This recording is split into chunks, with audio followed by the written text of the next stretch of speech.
Okay, we are not having final exams this year, but this essay is kind of like a final exam for you. It's your final piece that you need to do for this class.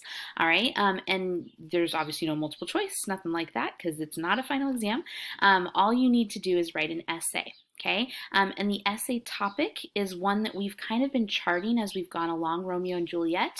If you remember, we kind of took notes on a couple charts. One of them was the fatal flaws or the tragic flaws chart, where you had 6 flaws that we were looking at as we read Romeo and Juliet. I want to say it was impatience, anger, secrecy, pride. Did I say impatience? I don't remember the other one. And then, of course, chance and fate. And I can't think of the other one at the moment, but there were 6 of them. So you are going to be writing about that. So let's look at the prompt first, and then I really want to go over the rubric and tell you what resources are available to you as you write this essay. Okay. So the prompt here says, and it's not a very long one, so I don't have to scroll down too much.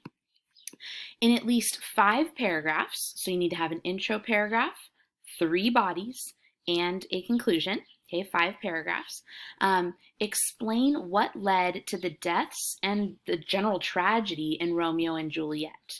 So essentially, of the 6 flaws from the chart, which 3 are the most to blame for the tragic ending? Okay, so you're picking 3 and working with them.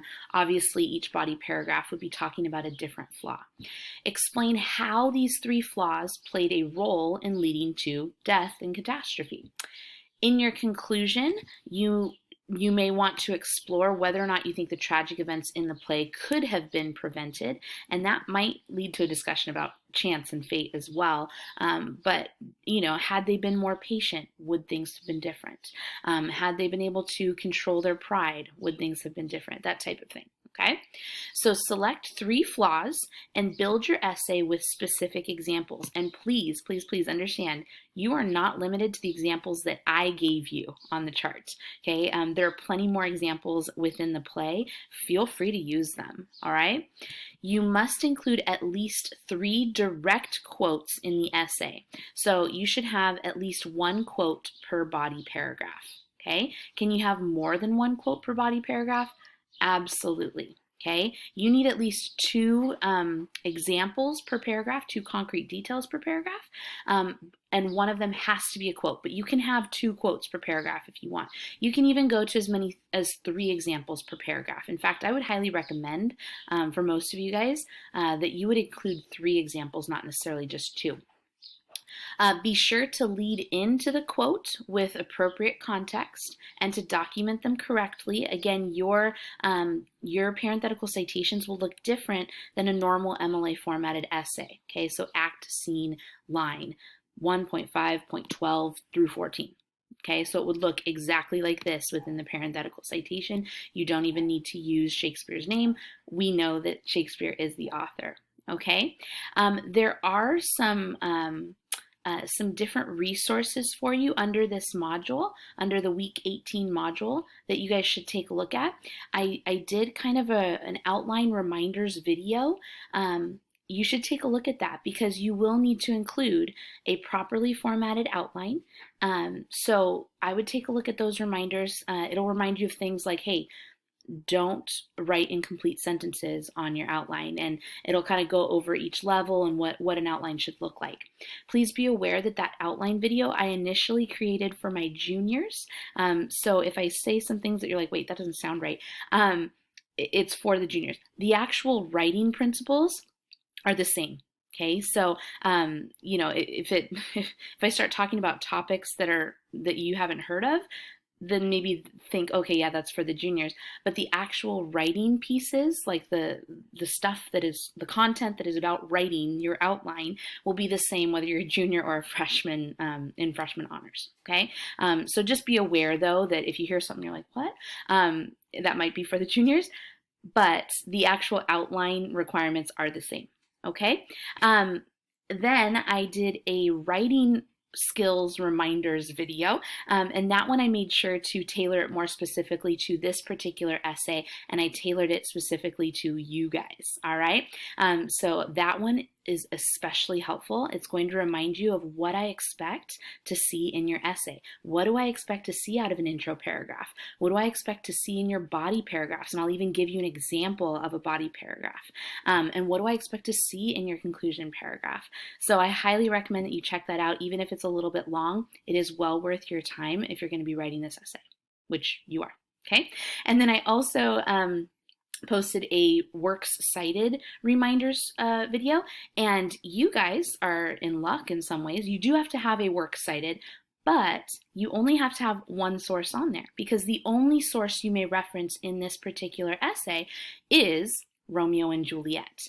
So you're only going to have a citation for Romeo and Juliet. All right. And I do mention this in the video, but just so you know, your title is not going to be works cited. It is going to be work cited without the S, because you're only going to have one work to cite. Okay. So I do mention that in the video.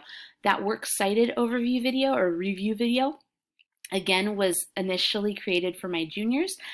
So I don't think there's going to be major things that you're like, oh, that's not right, because the principles are the same. But go check that out. And then underneath each of those reminders videos, I also posted some kind of documents or I don't know, just different help documents for each kind of those things, the outline, the essay, and the works cited. So definitely check those out. I'm going to go over to the rubric real quick, because this rubric is how you will be graded, all right? So it doesn't include a spot for the outline, but please understand, if you do not have an outline, you will not be able to get an A on this. Okay? You have to have an outline, because it would be minus 5 points from the 50. Okay, well, I guess technically that means you could get a 45 out of 50.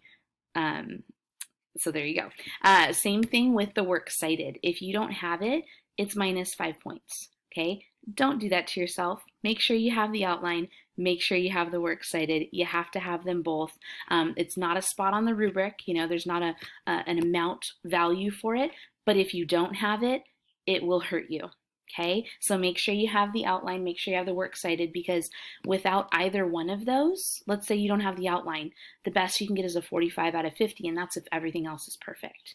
Now let's say you don't have the outline or the works cited, the best you could get is a 40 out of 50, which is a B minus, and again, that's considering, or that's assuming that you get everything else perfect.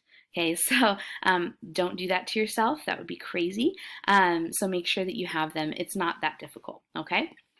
But your intro paragraph is worth something. It's worth 8 points, okay? So you need to have an interesting hook, a transition, a thesis statement, and that the title and author are included somewhere in the introduction, all right? I'm going to go over more of this in the writing reminders video, so I'm just going to do a quick version right now.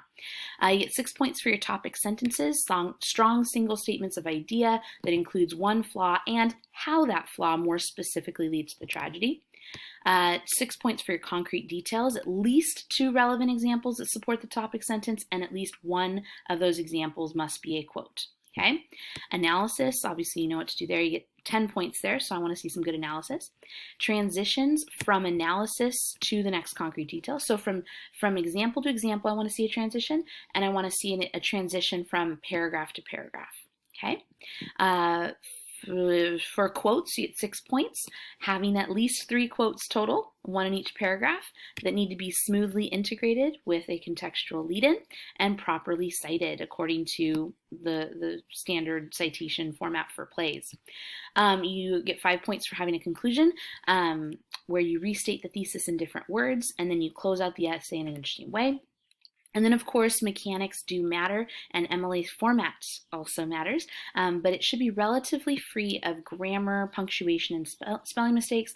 This should be a well-edited document. You have the entire week to work on this, and I want to see you kind of put your best foot forward. I want to see your best work here. Okay, and then also you need to maintain formal style. A few of you guys get really, really informal in your writing, and when you're writing a piece like this, a formal essay, you need to keep it formal, because that's what it is, all right?